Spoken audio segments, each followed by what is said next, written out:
Hello বন্ধুরা, আজকেও আমি তোমাদেরকে আরেকটা রান্না নিয়ে চলে এসেছি। তো আজকে তোমাদের আমি করে দেখাবো দু রকম শাক ভাজা একসাথে, কলমি শাক আর ছেঁচি শাক। তো আমি তেলের মধ্যে শুকনো লঙ্কা আর কালো জিরা ফোড়ন দিয়ে নিয়েছি। তারপর আমি দিয়ে দিলাম পেঁয়াজ কুচোনো। তো পেঁয়াজগুলো আমি সব দিয়ে ভালো করে নাড়াচাড়া করে নেব।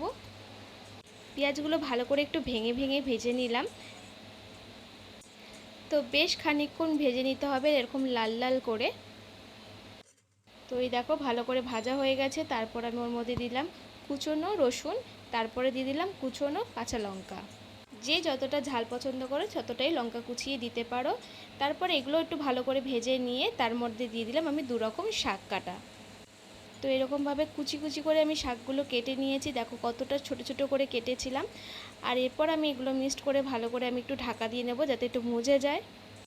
তো ঢাকনা খুলে দেখো ভালো করে মজে গিয়ে আমি এটার মধ্যে নুন দিয়ে দিলাম, আরও হলুদ দিয়ে দিলাম, দিয়ে ভালো করে আমি নাড়াচাড়া করে নিলাম।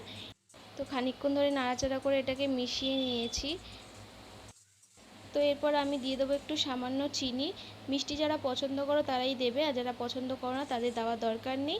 আমি যেহেতু পছন্দ করি তাই আমি দিয়েছি। তো দেখো ভালো করে মিশিয়ে নিলাম এবার। তো আমার শাক ভাজাটা প্রায় কমপ্লিট হয়ে গেছে। তো দেখো আমি তোমাদেরকে এবার বেড়ে দেখাচ্ছি। তো যাদের যাদের ভালো লাগলো অবশ্যই কমেন্ট করে জানাবে। তো এই যে ফাইনালি আমার শাক ভাজা রেডি।